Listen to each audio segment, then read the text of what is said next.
इस तरह की तमाम कुत्सित कोशिशों के बावजूद भारत की सेना का मनोबल हिमालय से ऊंचा है और हमेशा रहेगा। सीज फायर के लिए गिड़गिड़ाया था पाकिस्तान। संसद में रक्षा मंत्री राजनाथ सिंह ने यह बयान दिया। पाकिस्तान ने कहा बंद करो महाराज। राजनाथ ने कहा ऑपरेशन सिंदूर हमारे सामर्थ्य का प्रतीक। राजनाथ सिंह ने दोहराया इधर से आतंकी आएंगे और इधर से मिसाइल चलाई जाएगी। राजनाथ सिंह ने कहा आज ऑपरेशन सिंदूर को लेकर भारत के सरकार की तरफ से संसद को पूरी जानकारी, जो आवश्यक जानकारी थी वो दी गई। और इस दौरान देश के रक्षा मंत्री ने कहा कि एक तो पेंसिल पेन कितनी टूटी इससे ज्यादा जरूरी होता है कि इम्तिहान में अव्वल नंबर आए कि नहीं आए, और दूसरा यह भी कहा कि अगर उधर से आतंकी अगली बार आएंगे तो मिसाइल फिर से जाएगी। और यहां विपक्ष का ये रवैया भी देखने में दुखद लगा कि वो सवाल पूछे जा रहे हैं जो शायद पाकिस्तान भी नहीं पूछ रहा होगा। ये मेजर गौरव हालांकि पॉलिटिकल है, लेकिन क्या करें, ये एसेंशियल एविल है हमारे लिए। जब इस तरह की बातें होती हैं तो आपको क्या लगता है? नहीं, मुझे तो बुरा ही लगता है, क्योंकि बात यह है ना कि आपने बोला कि डेमोक्रेसी है, लोकतंत्र है, लोकतंत्र में सवाल जवाब होने चाहिए। मैं ये सिर्फ हाथ जोड़ के एक विनती करता हूं जो भी पूछ रहा हूं। मैं ये नहीं कह रहा कि रूलिंग पार्टी है या कांग्रेस बीजेपी, में उसकी बात नहीं कर रहा। इंटेलिजेंट सवाल आप लोग पूछ लिया करो। सवाल ऐसे बचकाने होते हैं कि हमें बैठ के हंसी, हम लोग कहते हैं हंसी बंद हो तब तो हमारा मोराल डाउन हो। पहले हंसी हमारी बंद हो तब तो मनोबल गिरे। यहां पे राफेल कितने गिरे, आपको क्या लेने देना है? राफेल का पंचर रिपेयर करना है, आपने तेल डालना है उसके अंदर, आपका क्या लेने देना है? भाई बिल्कुल ठीक बात है, आप युद्ध करेंगे तो क्षति होगी, नुकसान होगा, ये सब चीजें होती हैं, ये तय है। फिर इसमें रोना गाना किस? ये क्या इजराइल जैसा देश, वहां पे भी विपक्षी पार्टियां ऐसे करती हैं क्या? दुख किस बात का होता है? आपको चर्चा करनी है, आप पार्लियामेंट है, आपका काम है देश के बजट का हिस्सा देना डिफेंस के लिए, उस पर चर्चा क्यों नहीं करते हैं? हम क्यों 1.9% देते हैं जबकि फ्रांस जैसा देश जो है वो 3.5 से 5% जाने की कोशिश कर रहा है? उसने अपने $32 बिलियन दिए, उसको 64 किया। अगर आपको लगता है कि आप चारों तरफ से गिरने वाले हैं, चाइना है, बांग्लादेश है, पाकिस्तान है और आप राइजिंग इकोनॉमी है, तो आप क्यों नहीं बजट बढ़ाते हैं? चर्चा क्यों नहीं करते हैं? चर्चा क्यों नहीं करते हैं कि जो हमारा स्टेल्थ फाइटर है वो बनना चाहिए 5 साल में, क्यों 10 साल में बन रहा है? क्यों नहीं चर्चा करते हैं कि हमारे पास क्यों नहीं चिप्स हैं, माइक्रो चिप्स क्यों नहीं है, हमारा DRDO में क्या हो रहा है? चर्चा करिए, उसमें कोई चर्चा देखिए। भारत को मजबूत बनाने के संदर्भ में चर्चा क्यों नहीं होती? लेकिन क्योंकि उसमें वोट नहीं मिलते, उसमें वोट नहीं मिलते। गौरव, मुझे इस पर बहुत गुस्सा आता है जी, मुझे वाकई प्रतिशोध का मन करता है। मैं पॉलिटिकल नहीं हूं, चर्चा करिए, हर जगह चर्चा होती है, सार्थक चर्चा, स्ट्रक्चर बनाइए। ड्रोन्स आपके यहाँ क्यों नहीं उतने ज्यादा? कितनी ड्रोन्स की कंपनीज हैं? ये है असली बात। आपने एयर मार्शल श्रीवास्तव को जब से देखा है टीवी पर अपीयर होते हुए, आपने कभी इतने गुस्से में नहीं देखा होगा। आप अंदाजा लगाइए कि अगर वो आज इस कदर खौल रहे हैं, वो एपॉलिटिकल आदमी, उनका पॉलिटिक्स से कोई लेना देना नहीं है, लेकिन वो कह रहे हैं कि देश हित में तो काम करो। आप अगर इस देश की पॉलिटिकल पार्टी हैं तो इस देश के हित में काम करते हुए क्यों नहीं दिखाई देते? क्यों गैर जिम्मेदार विपक्ष के तौर पर काम करते हैं आप? अगली खबर देखिए, सीज फायर पर ट्रंप का झूठ बेनकाब। विदेश मंत्री एस जयशंकर का बयान, सीज फायर पर ट्रंप और मोदी में कोई बात नहीं हुई, दोनों देशों के बीच कोई मध्यस्थ नहीं था। अरे भाई साहब, अब पूरी दुनिया इनको सीरियस लेना बंद कर चुकी है। थाईलैंड कंबोडिया वाले मामले में जाकर बयान दे आए, अरे मैंने शनिवार को ही कह दिया है दोनों अगर बंद नहीं करेंगे मैं ट्रेड नहीं करूंगा। जहां लड़ाई हो रही है, मान ना मान, मैं वहां का सीज फायर कराने वाला, ये हाल इनका हो गया। लेकिन फिर भी हमको यहां चिल्ला चिल्ला कर इस बात की गवाही देनी पड़ती है, हमारे देश के रक्षा मंत्री को यह बात कहनी पड़ती है। आप जानते हैं इसी विपक्षी पार्टी में से कई लोग विदेश गए, भारत का पक्ष रखा, बताया कि कैसे आतंकवादी पाकिस्तान से आए थे, कैसे आतंकवाद हमारे ऊपर एक नासूर की तरह हमको परेशान कर रहा है और हमको ये करना पड़ता है। ऐसे में चिदम्बरम जो देश के गृह मंत्री रह चुके हैं, वो जानते हैं बहुत हद तक की सच्चाई क्या, उसके बावजूद क्या कहते हैं वो सामने आने? वो कहते हैं कि वो क्यों आए होंगे पाकिस्तान से, क्यों नहीं यहाँ के लोग हो सकते? देखिए, 2 बातें हैं, मैं एक बात बताना चाहता हूं। पहली चीज तो यह है कि यह गलती हम लोगों की भी है, और मैं सारे भारतवासियों की बात, ये जो मर्यादा का कीड़ा हमारे दिमाग में घुसा है ना, इस कीड़े को निकालो। आपको पता है कि अगर पाकिस्तान का DGMO हमारे DGMO को फोन करता है तो वो रिकॉर्डेड कॉन्वर्सेशन है, रिलीज कर दीजिए। ये मर्यादा के चक्कर में डिप्लोमेटिक नॉर्म्स, ऐसा नहीं होता, वैसा नहीं होता। वहां पे वो 2 कौड़ी का फ्रॉड है आसिम मुनीर, वो राजा बन के बैठा है पाकिस्तान में, क्यों नहीं उसको एक्सपोज कर देते? लेकिन नहीं, डिप्लोमेटिक नॉर्म्स हम नहीं कर रहा। वही चीज वही ट्रंप के साथ भी है, मैंने करवाया। अरे ऑफिशियल बोलिए, झूठ बोल रहा है आदमी यार, क्या कर लेगा ट्रंप? अरे जब एक मौका ऐसा आया था महाभारत में भी, युद्ध में आपको मालूम है गदा कमर के नीचे मारना मना होता है, लेकिन अगर एक जगह ऐसा करना आवश्यक हुआ तो करना पड़ा। रिलीज कीजिए डीजीएमओ के बीच में हुई ये बात और बताइए पूरी दुनिया को कि ट्रंप कितना बड़ा झूठा है। अगली खबर देखिए, ईरान के सुप्रीम लीडर नेता आयतुल्लाह अली खामेनेई की हत्या की धमकी। इजराइल ने एक बार फिर खामेनेई को हत्या की धमकी दी। इजरायली रक्षा मंत्री इजराइल काट्ज का बयान, अगर ईरान की तरफ से इजराइल को खतरा तो खामेनेई नहीं बचेंगे। पीएम नेतन्याहू की मौजूदगी में खामेनेई को दी गई धमकी। नेतन्याहू मौजूद थे। इजराइल काट्ज ने कहा कि हम खामेनेई को नहीं छोड़े। मेरे को दो चीजें समझ में नहीं आती। एक तो जैसे ये बात कही हुई है, ये उधर से पेजेश्कियान आते ही होंगे, नहीं नहीं नहीं ये मेरे लिए कहा था, वो गलत सुन लिया आपने, वो कहेंगे एक्चुअली टारगेट में हूं। लेकिन दूसरी बात ये कि क्या खामेनेई इजराइल के रास्ते का फाइनल फ्रंटियर है? अगर खामेनेई को खत्म कर दिया उन्होंने, मान लीजिए, तो क्या उनका पूरा पर्पस सर्व होता है? बिल्कुल, मैं आपको बताता हूं, क्योंकि यही इजराइल चाहता था। इजराइल ने जब शुरू वार करा था, राइजिंग लायन जब शुरू करा था इजराइल ने ऑपरेशन, तो सबसे पहले इस्लामिक रेवोल्यूशनरी गार्ड कोर की पूरी लीडरशिप साफ कर दी, उनके इंटेलिजेंस सर्विसेज की, उनके एयर डिफेंस वाली, जितने भी उनके मेन थे सबको साफ कर दिया। और यह भी तय था, ये तो ट्रंप ने भी बोला था कि खामेनेई तुम कहां छुपे हो हमें पता है। किसके? ट्रंप को किसने बताया? इजराइल ने बताया, मोसाद ने बताया। तो इनका मन तो यही था कि निपटा दें। बीच में ट्रंप का मूड बदल गया क्योंकि उसको नोबेल प्राइज चाहिए था। ये जब तक ईरान की लीडरशिप को, हम लोग इंटेंट एंड कैपेबिलिटी की बात कहते हैं ना दिनेश भाई, इंटेंट तो यहीं से आता है, इंटेंट तो यहां से आता है लीडरशिप से। आप लीडरशिप को निपटा दो, इंटेंट बदल जाएगा। बिल्कुल, इंटेंट एंड कैपेबिलिटी लीडरशिप से आता है। अगली खबर देखिए, ईरान की नई मिसाइल से अमेरिका में हड़कंप है। ईरान ने चुपचाप बनाई है खुर्रम शहर 5 मिसाइल। 36 मिनट में अमेरिका तक पहुंचने की ताकत, आधे घंटे के अंदर अंदर ईरान से अमेरिका पहुंचकर विध्वंस मचा देगी। ये मिसाइल की मारक क्षमता 12,000 किलोमीटर तक की है और कहा जा रहा है कि केवल आधे घंटे लगेंगे और अमेरिका में 1 2 3 हो जाएगा। सर ये जितना कहना, क्या अमेरिका ऐसे ऐसा खड़ा रहेगा ऐसे सावधान की मुद्रा में और कहेगा हाँ हाँ बिल्कुल? यही बात मैं कह रहा हूँ कि ये शायद इनविटेशन लेटर है कि खामेनेई को खत्म कर दीजिए। जिसे कहते हैं ना, आप कभी आमंत्रण पत्र देते हैं कि आइए और मारिए, जो आप हमेशा कहते हैं, ये मारने के लिए आमंत्रण पत्र दिया है कि हम आप तक पहुंच सकते। इसमें क्या दम है सर? ये तुर्रम खुर्रम शहर, ये क्या है? नाम सुन करके, अभी मैंने इसके बारे में स्टडी नहीं किया इसलिए नहीं बोलूंगा ओपन फोरम में, लेकिन जो नाम से लग रहा है और जिस तरह की 12,000 किलोमीटर बता रहे हैं, ये चलेगी किसके? 16 मैक्स से चलती है। मैं एज ए मिसाइल मैन आपको बताता हूँ, इसको चलने के लिए आपको सॉलिड मोटर चाहिए, ड्यूल ऑफ देम, और अगर ये वाकई एक्सोस्फेयर है, ऊपर जा रही है, तो आपको स्क्रैम जेट भी चाहिए अगर हाइपरसोनिक बनाना है। वो तो मुझे लगता नहीं इनके पास है कि उतनी दूर तक जाएगी। फिर आपको इसमें स्टेल्थ फीचर चाहिए, और अगर 12,000 किलोमीटर तक जा रही तो काफी ईंधन भी चाहिए। उसके बाद अगर स्टेल्थ, फिर सीकर कौन सा लगेगा? ये किस जीपीएस पे चलेगी? रशियन वाले पे ग्लोनास पे चलेगी, बेदो पे चलेगी, चाइनीज पे चलेगी, कि जीपीएस चले? इनका अपना तो कुछ है नहीं, तो ये कैसे जाएगी? और जाएगी तो इसकी एक्यूरेसी क्या होगी? और अगर इसकी रफ्तार तेज नहीं होगी तो क्या वो इंगेज नहीं कर लेंगे? वो रास्ते में इंगेज करेंगे? इतने सारे सवाल हैं। खुर्रम, बहुत सारे सवाल हैं। खुर्रम नाम अच्छा है। और ये बड़ी सी पेंसिल जैसा जो दिख रहा है ना, ये ट्रक पर लदा हुआ, ये है अपनी जगह, नाम भी बड़ा खतरनाक है। लेकिन अमेरिका से जब वास्ता पड़ेगा तब देख लेंगे कि एक्चुअली इसमें दम कितना है। और भारत रूस मिलकर बनाएंगे ब्रह्मोस। अगली खबर देखिए, BrahMos 2K missile. BrahMos 2K nuclear missile होगी। ब्रह्मोस 2K की रेंज 1500 किलोमीटर तक संभव। ब्रह्मोस 2K में स्क्रैम जेट इंजन, जिसका जिक्र अभी किया जा रहा था, वो लगा हुआ होगा। अब इसके बारे में बताइए सर। ये जो है ये खतरनाक होगी। इसमें वो सारी खूबियां हैं जो मैंने अभी आपको बताई। इसमें रेडार एब्जॉर्बेंट मटेरियल भी लगा हुआ है, तो ये दिखेगी मतलब नहीं, हो जाएगी। ये स्टेल्थ है। बिल्कुल। पहली चीज ये है। दूसरी ये है कि ये हाइपरसोनिक है, क्योंकि स्क्रैम जेट भी लगा हुआ है। ठीक है। और तीसरी ये है कि जब ये जाएगी, ये न्यूक्लियर कैपेबल भी है, और 500 किलोमीटर तक का वॉरहेड ले आ सकती है। 500 किलोमीटर बहुत होता है दिनेश। अगर पड़ गया तो खात्मा कर देगा जिस जगह पड़ गया। तो ये जो कमांड कंट्रोल और ये सारी चीजें होती है ना, जो हम GHQ लेके उधर जा रहे हैं, हम यहाँ जा रहे हैं, वो कुछ नहीं बचेगा। तो ये वो चेतावनी है, ये वो चेतावनी है कि सावधान रहो, बहुत हो गया। मतलब आप ये कह रहे हैं, अगर आप कुछ करेंगे तो मिसाइल चलेगी। राजनाथ सिंह इसी का मतलब आप ये कह रहे हैं कि बहुत सारे लोगों को एन मास 72 हूरों से मिलवाने की व्यवस्था जो है ये है जी, जी, बिल्कुल बिल्कुल, full program, there is no doubt about it.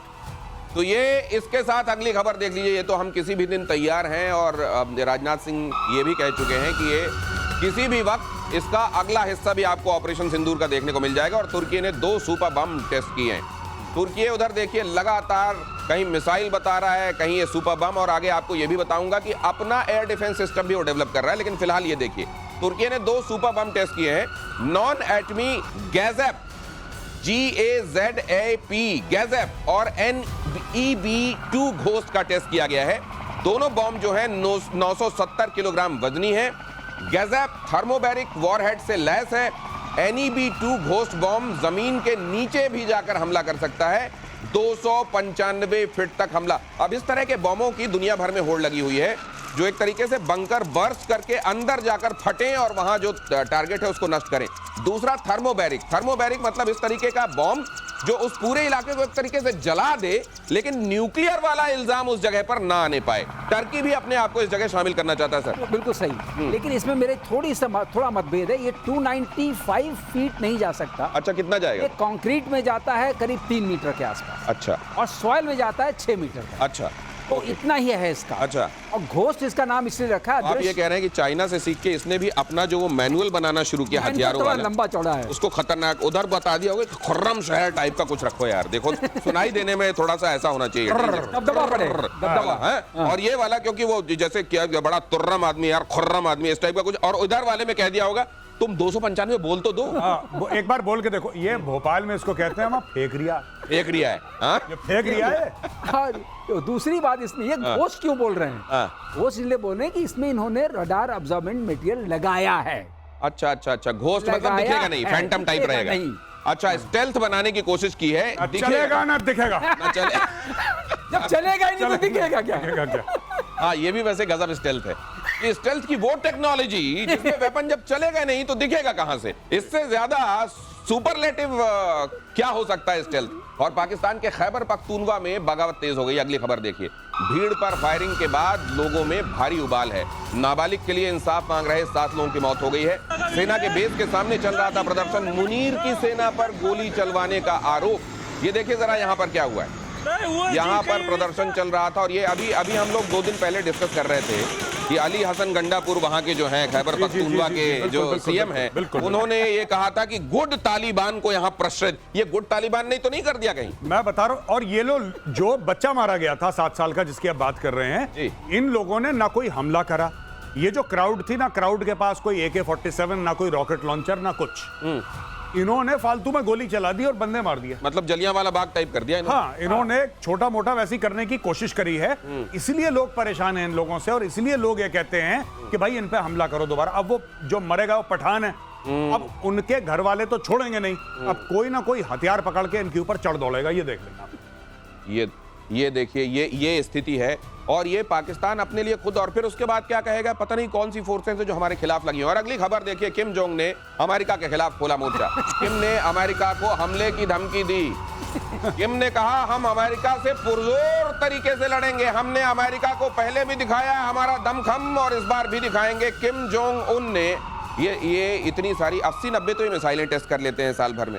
उसके अलावा अमेरिका तक पहुंचने वाली मिसाइलों की दूरी जरूर बताते हैं कि ये वाला देखिए ये हमने बनाया है, ये इंटरकॉन्टिनेंटल जाती है। हर चीज वो अपने यहाँ जो करते हैं, अपना हथियार वो अमेरिका को ध्यान में रख के बनाते हैं। ये भाई पूरा का पूरा ये दूसरा डोनाल्ड ट्रंप है। जैसे डोनाल्ड ट्रंप फेंकता है ना, ये भी फेंकता है। ठीक है, ये फेंक रिया है। ये सब हम अमेरिका के साथ ये करेंगे। तुम्हारा क्या लेने देना अमेरिका से? तुम्हारा क्या मतलब है अमेरिका से? अमेरिका ना तुम्हारे पास जा रहा, ना तुम कभी अमेरिका जा रहे, फालतू। मैं आपको एक और बात बताता हूं बड़ी इंटरेस्टिंग इसकी, राइट? ये चाइना ने बार बार, मैं प्रतिशोध में 1-2 बार पहले बोल चुका हूं, एक कहावत है कि चाइना ने 2 कुत्ते पाल रखे हैं, 2 पागल कुत्ते, मैड डॉग्स, एक पाकिस्तान और एक नॉर्थ कोरिया। जब भी उसको लगता है कि कुछ प्रॉब्लम है तो एक को छोड़ देता है, बेटा तू भौंक और तू काट। ये पाकिस्तान ज्यादा भौंकता काटता काम है। नॉर्थ कोरिया को ऐसा है कि थोड़ा सा काटने की भी क्षमता रखता है, तो चाइना छोड़ देता है दोनों को। अच्छा, ये बताइए, ये जो कोरियन पेनिनसुला है नीचे की तरफ, ये साउथ कोरिया जो बेचारा है, वो कोशिश कर रहा था, उनके यहाँ जो नए चुन के आए हैं राष्ट्रपति, वो कह रहे हैं कि हम नॉर्थ कोरिया से बात करेंगे। अब इनकी बहन जी भी हैं, ये किम जोंग उन है, वो किम यो उंग है, और उन्होंने कह दिया हम बात नहीं करेंगे दक्षिण कोरिया से। नहीं, ये नहीं। देखिए, इनको कुछ भी करने के लिए चीन से परमिशन चाहिए।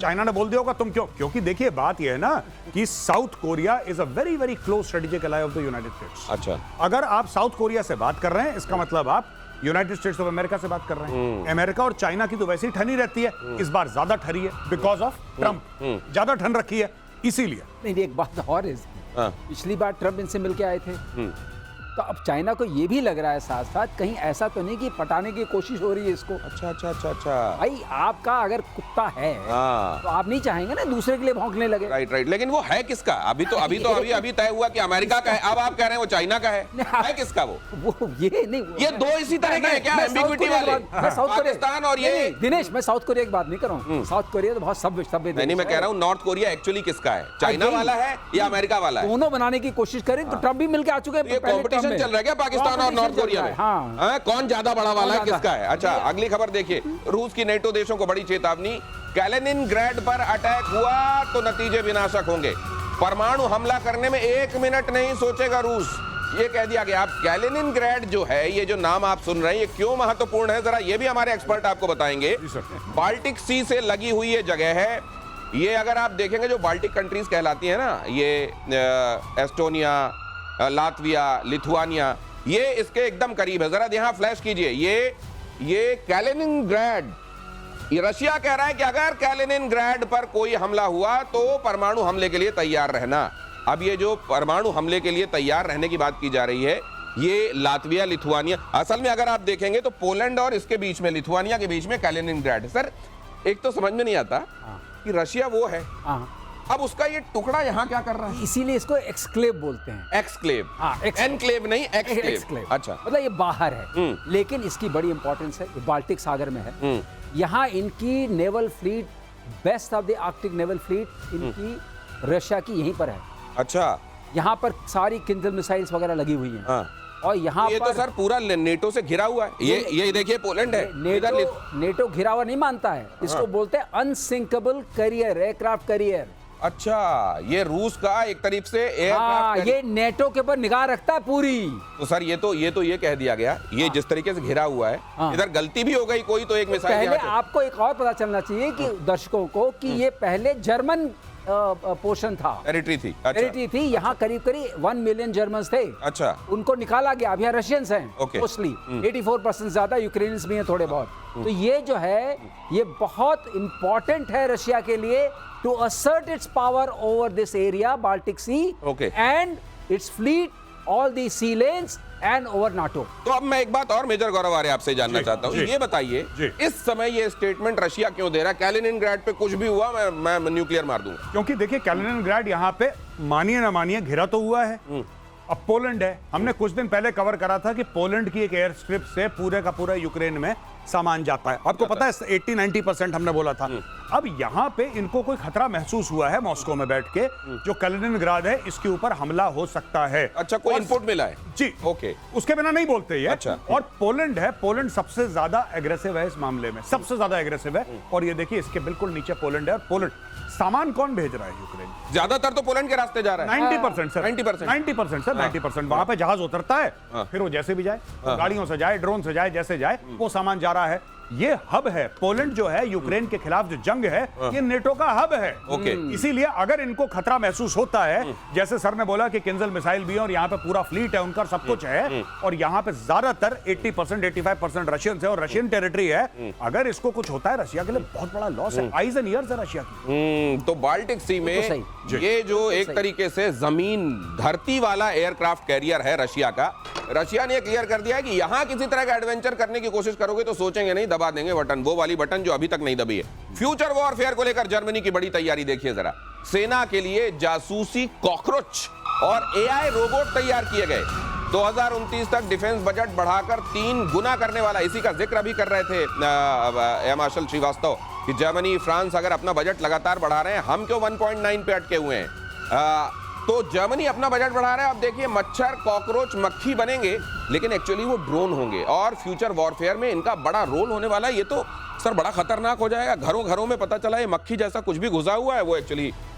नहीं, बिल्कुल, आप ये देखिए ना कि किस तरीके से लोग इन्वेस्ट कर रहे हैं टेक्नोलॉजी में। चाइना का तो हमने कवर करा था कि मच्छर या मक्खी के बराबर एक छोटा सा ड्रोन है जो कहीं पर भी जा सकता है। आप ये सोचिए, आप छोड़ दीजिए घर के अंदर, जो चाइनीज ड्रोन है जो इतना छोटा है जितना चावल का एक दाना होता है, वो आपके कंधे पे बैठा हुआ है। आपके कंधे पे बैठ गया ड्रोन, आपको पता नहीं यहाँ पे अब आपकी पूरी बातें सुन रहा है वो। नॉट ओनली बातें सुन रहा है, लाइव वीडियो, आप किससे बात कर रहे हैं उसका लाइव वीडियो फीड बीजिंग भेज रहा है, कहीं पर भी भेज रहा है सर्वर में।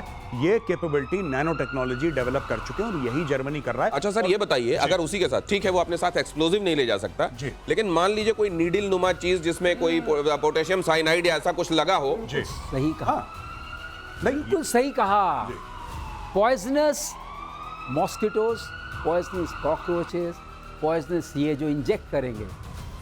बल्कि सर मैं एक चीज और कह रहा हूँ, एमसीजी में ये आता जो है ना थोड़ा कोविड सा। वाला वायरस, ये इतनी बाउंड्री क्रॉस कर करके जाने में इतने दिन लगे थे। वहां मत जाओ, उस तरफ मत जाओ। बायो वॉरफेयर में गए तो कोई नहीं, तो ये बताइए, अगर मच्छर मक्खी भेज रहे हैं उनमें 4 वायरस चिपका के कहीं भेज देना, इनके लिए क्या मुश्किल? दुनिया भर में एयरलाइन चलती हैं, दुनिया भर में फ्लाइट जाती हैं, चाइना से दुनिया भर के। आपने कुछ नहीं करा, Chinese airlines are controlled by the government of China, everything is controlled. आपने बोला साहब पायलट के साथ एक बैग भेज दिया, उसको वहां पे छोड़ देना एयरपोर्ट पे, कहानी खत्म, उड़ते रहेंगे अपने 1000, 1500, 2000 आप 2-3 बक्सों में ले गए, आपने छोड़ दिया। दिस कैन बी डन, क्योंकि चाइना ने, जो आप कोविड की बात कर रहे हैं ना, चाइना ने यही काम तो करा था। अब चाइना दोबारा काम करेगा, लेकिन प्लेटफॉर्म्स अलग है। यही चीज जर्मनी करने की कोशिश कर रहा है कि कॉकरोच से। तो आप जो अभी तक जानते आए हैं ना कि मलेरिया मच्छर से फैलता है, मक्खी से हैजा फैल जाता है, मे भी ये मलेरिया हैजा नहीं फैलेगा, अब युद्ध फैलेगा इस तरह की चीजों से। अगली खबर देखिए, F-35 डील को लेकर यूरेशियन टाइम्स का क्या दावा है, देखिए। भारतीय वायुसेना के अफसरों की पहली पसंद F-35 है, कह रहे हैं यूरेशियन टाइम्स के हवाले से। सुखोई 57 की तुलना में पाकिस्तान के खिलाफ सर्जिकल स्ट्राइक में ज्यादा कारगर है, यह माना जा रहा है इंडियन एयरफोर्स के भीतर। F-35 में स्टेल्थ क्षमता और डीप पेनिट्रेशन की ताकत, सुखोई 57 डिफेंसिव ऑपरेशन के लिए डिजाइन। मुझे तो ये लगता है सर, यूरेशियन टाइम्स वालों को अमेरिका की तरफ से कहीं फोन करके ये ना कहा हो, जरा बोल दो यार ये F-35 के लिए, क्योंकि अगर मान लीजिए वायुसेना कुछ सोच भी रही है तो यूरेशियन टाइम्स को थोड़ी बताएगी वो क्या सोच रही है। बिल्कुल ठीक है, क्योंकि ये बातें जो हैं, या तो इन्होंने किसी से ऐसी बात करी है ऑफलाइन जो अब वर्दी में नहीं है, जो रिटायर हो चुके हैं, वेटरन्स हैं। क्योंकि मुझे एक बात की पक्की, मतलब सर यहाँ पे हैं, सीनियर है हमारे और एयरफोर्स के हैं, ये बताएंगे एयरफोर्स वाले कभी कुछ, ये आर्मी नेवी एयरफोर्स की एक है परेशानी। मैं तो फौजी हूँ, मेरे दोस्त हैं now at senior levels in the army, मेरे कोर्समेट्स हैं, वो तक they don't share operational detail. Sir कोई बात ही नहीं करता इस मामले में, कोई बात नहीं करता। हम we are privy to know official details and we have no official privilege. इसका मतलब क्या हुआ, हिंदी में समझाइए सर। हम ये नहीं, हम कुछ नहीं जानते हैं कि आज आप सब जानते हैं और आप कुछ नहीं जानते। हाँ, हम ये जानते हैं कि क्या उसका इंटरप्रिटेशन जो पब्लिक मीडिया में आ रहा है, क्यों हमें क्या करना चाहिए। हम एक सलाहकार के रूप में कुछ बाहर से बोल सकते हैं, जो इन्फॉर्मेशन बाहर पड़ी है उसको जोड़ करके जनता को समझा सकते हैं। तो जहां तक F-35 का सवाल है, अगर आप मेरे दृष्टिकोण से देखिए तो ये बहुत भारी पड़ेगा, बजट पे भारी पड़ेगा, उसके बाद चलाने में भारी पड़ेगा, उसमें फिर कंडीशंस काटसा भारी पड़ेगा। हाँ। उसके बाद क्या होगा कि कहेंगे यहां करो वहां मत करो। और जो इसमें F-35 एक नजारा आप देख चुके हैं त्रिवेंद्रम में, सर काटसा वाला खतरा तो सुखोई 57 लेने के बाद वही भी लेके आने। हाँ। इसीलिए हमने बार बार कहा है इस फोरम पे, गौरव और हम दोनों ने ये बात सहमति रखी है, अपना बनाओ, अपना बनाओ। उसी के लिए मैं कह रहा हूँ पार्लियामेंट सेशन चल रहा है, बड़ी अच्छी बातें हो रही है, सर ने बोला, बजट लगाओ। सर ने क्या बोला अभी, सर ने बहुत बड़ी बात बोली। सर कह रहे हैं कि 10 साल क्यों, 5 साल क्यों नहीं। यही चीज है, रेड टेप काटो, एब्सोल्युटली रेड टेप काटो। आपने इसरो के साथ क्या करा, इसरो के साथ यही करा, वही साइंटिस्ट हैं। अब इसरो दग रॉकेट भेज रहा है, ISRO reports directly to the prime minister's office. ISRO के चेयरमैन है, he is on speed dial with the prime minister of India. Modi ji से डायरेक्ट बात, कुछ बीच में है ही नहीं। अगर आप इसको कर देंगे, ये 5 साल में एक बात मैं कह दूं, अगर 1 मिनट हो तो, बात ये है कि हमने एक बनाई थी नेशनल एरोनॉटिक्स कमीशन, मैं टास्क फोर्स में रहा हूं, और उसमें हमने प्रपोज किया था कि ये जो कमीशन बने डायरेक्टली पीएम को रिपोर्ट करे, इसरो वाला होता है, स्पेस वाला। जब तक ये नहीं होगा तब तक गति नहीं आएगी। तो गति लाने के लिए क्या किया जाना चाहिए, प्रपोज किया जा चुका है, लाल फीताशाही को बीच से हटाया जाए और जल्दी जल्दी इस पर काम किया जाए। मेक इन इंडिया हथियारों पर दुनिया का भरोसा क्योंकि और बढ़ रहा है। देखिए जरा, भारत आर्मेनिया के बीच हथियारों की बड़ी डील हो सकती है। भारत से हथियार डील करने पहुंचे आर्मेनिया के अधिकारी, दिल्ली में मौजूद आर्मेनिया के शीर्ष सैन्य ऑफिसर। जब ये डील हो रही होगी सर, ज्यादा दिल किसका धड़क रहा होगा? ये अजरबैजान का धड़क रहा होगा, टर्की का धड़क रहा होगा, तुर्की और पाकिस्तान, टर्की और पाकिस्तान, बिल्कुल 100%। तुर्की और पाकिस्तान धक धक। वो गाना है ना पुराना कि दिल धक धक करने लगा, यही है, दिल धक धक करने लगा भाई इनको। क्योंकि देखिए अजरबैजान को तो मार खानी है, वो तो खाएगा, वो एक चैप्टर है। दूसरा चैप्टर ये है कि तुर्की का इन्फ्लुएंस कम होते हुए कैसे, दूसरी तरफ जो इजराइल ने बम मार दिए रूस के सपोर्ट में, तुर्की का इन्फ्लुएंस कम होता, ये तुर्की को परेशान कर रहा है। हाँ, ये बहुत बहुत बड़ी यही है, चेस का गेम यही है। तो आप ये कह रहे हैं कि पानी पहले ही उतर रहा है टर्की का, ये और उतर जाएगा इससे। दिनेश, सबसे बड़ी बात होती है जब आप एक्सपोर्ट करते हैं तो आपका मिलिट्री इन्फ्लुएंस बढ़ता है, लेकिन आपके पास सर्च कैपेसिटी बढ़ती है। बिना का हम भी इस्तेमाल करते हैं, कल को लड़ाई हुई तो हमें और ज्यादा बारूद की जरूरत पड़ेगी, वो हम जो एक्सपोर्ट करते थे। वो सर्च कैपेसिटी मतलब आप जब ये एक्सपोर्ट करते हैं ना, एक तो आपका मिलिट्री इन्फ्लुएंस बढ़ता है, आपका हथियार दूसरी जगह पर है, दूसरे ये भी कि आपकी बनाने की क्षमता बढ़ती है। बनाने की क्षमता बढ़ेगी तो आपको जब खुद के लिए जरूरत पड़ेगी तो भी आप एक साथ उतना बना पाएंगे। अगली खबर, देशी हथियारों से होगी लाल किले की सुरक्षा। 15 अगस्त को लेकर रक्षा मंत्रालय का निर्देश, सर्विलांस के लिए नहीं होगा चीनी तकनीक का इस्तेमाल, चाइनीज सीसीटीवी के इस्तेमाल पर पूरी तरह से बैन। मतलब लाल किले को लेकर यह तय किया गया है कि ये जो इलाका है यहां सब कुछ जो होगा वो स्वदेशी होगा। देखिए मैं तो ये कह रहा हूं कि ये बहुत बड़ी, ये अच्छी बात करी इन लोगों ने, लेकिन एक और चीज है कि हम लोग एज नागरिक हमारी क्या जिम्मेदारी। हम लोग कहते हैं यार सरकार अलाउ कर रही है, सरकार से आपका क्या मतलब है भाई? आपको ये पता है कि जो गलवान में जिनकी जानें गई थी, जो वीर गति को प्राप्त हुए थे, वो आपके भाई हैं। आपके भाई हैं ना, तो फिर आपकी जिम्मेदारी है, आप मत इस्तेमाल करो चाइनीज का। बिल्कुल सही। अगर ये जिम्मेदारी आपने सबने समझ ली, सरकार सब कुछ नहीं कर सकती, नागरिक के तौर पर हमारा अपना संकल्प भी होना चाहिए। और आज रात 12 बजे तक लोकसभा में चल सकती है चर्चा। ये भी बता दूं, ऑपरेशन सिंदूर को लेकर तो वहां जो चल रहा है वो मैं आपको लगातार बता ही रहा हूं। कई बार इस बात को लेकर डिसअपॉइंटमेंट होता है कि विपक्ष को कुछ मामलों में तो जिम्मेदारी दिखानी चाहिए।